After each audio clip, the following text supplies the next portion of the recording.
som hi pasari zing dar sari vela izor training pool chera kum tharmang turin kanau fian poin do shwe ta long chowa ki fon ka thin chu tre pa zing dar kuwa ari chou vel tana cha ki fon zing chou kan hi chu don ni kan tim zar khom me kanau po ta cũng hi ở cha rồi tao không mấy cái cũng bỏ hi tụi đại châu chú ngô bà hốt luôn cho nên căn hộ ngay mấy tao đâu đi cái tập bắt chơi bùa bỏ lim khốp mấy cái phang bazar thì bỏ lâu bố rồi ta tụi chú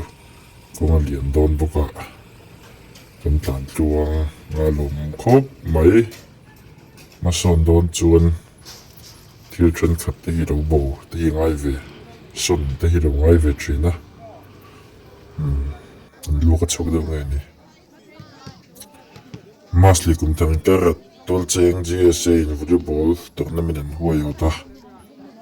anh buat saya anh tu anh chắc thấy cũng mấy giờ nào thế anh khéo volleyball biết khi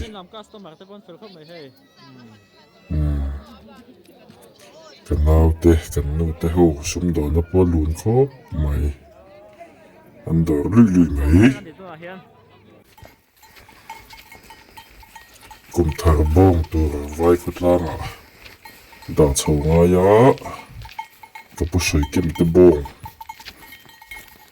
han da chho le a hei do ni na lan pien kan thling chowa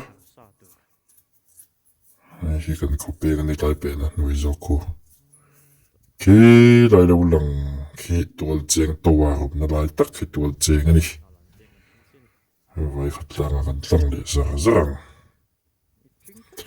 vai khat lang ta kan le lai dar ru ko ke tong thim du ti tia ra bung lo ma kan chuk le bong da tha thawin kan tluang lo meya kan break pet kan lo tlan ral ti deuh hei kan nau te kan lo ma ka break pet mi lo pi thla ka han thlak le let le ai chuan ti na rabung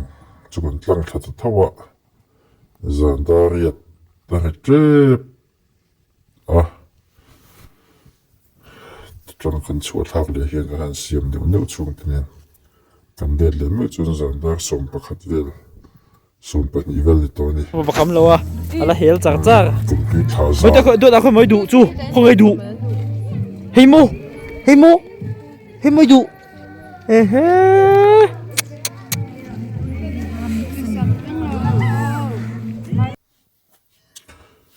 kum thar zing ania zing tum train khom kum skin ule patin nei ti ratang hen zing tin ni kan lo kan kal ve china to thlengin kan la kal kim the lo mum khop mai kum thar zing tum train khom ya hi kum thar ning khom bang kan hol le thok thoka kumin chu video kan lambu mal lo kho mai da chata ka te kan da lu sha mani ber mai na kan nu le kan autte futa hauten ye kum thar tu ko we che lim tha ni ve thung ki tol cheng kum thar wai che tu te ani hi tur le chu rangai phot mai la tuần chút đó ấy thế có cắn cắn sân về đâu ta là lung liền thả khốp mấy nói cái hàng kia là chú của tế tiền hello anh nuông phía tuần chút cắn trắng cắn về rồi đó cắn trắng cắn có được cái gì trắng cắn khúc cuối năm tỷ đàn tế cắn sẽ về rồi đó tiền cắn sân về rồi đó nhỉ tiền hun lại khăn đủ mấy mà đấy kan fatu kan tu fatu hau pon ha ngotang tu fa hau po ei tum pui lam te po an tak lel an redo tram to ni hingan hu far mea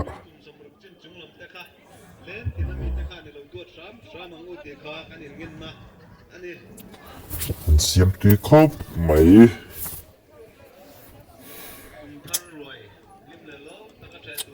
redo tram chong chungin da chat tu redo second hole kul zoi ni hi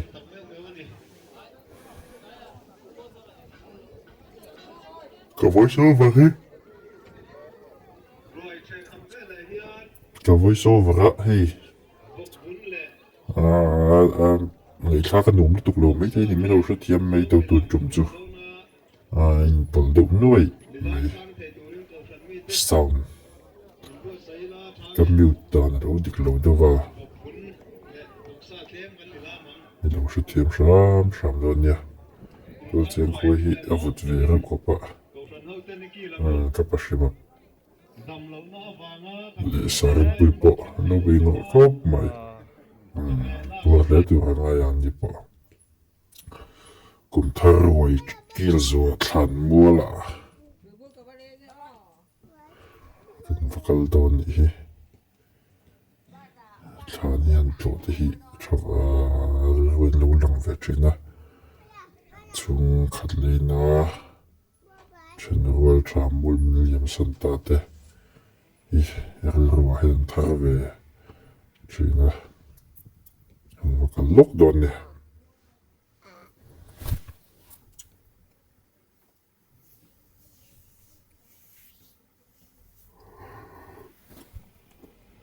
mình xem hi cần tầm hun chung hi lâu mày ạ thiên mùa cần liêm về liêm mấy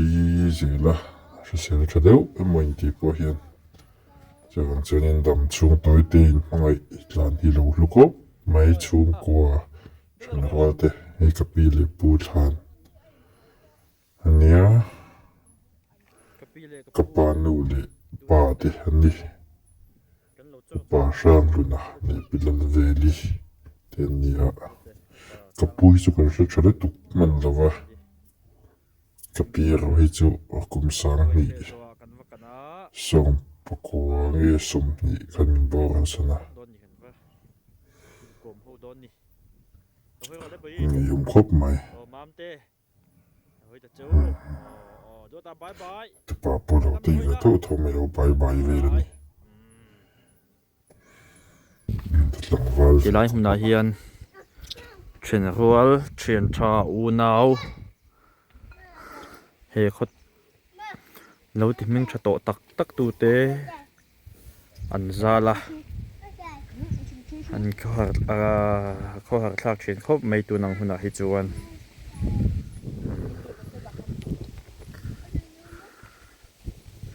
tual cheng có thản mual yeah ta hen tual cheng anh ta mấy nè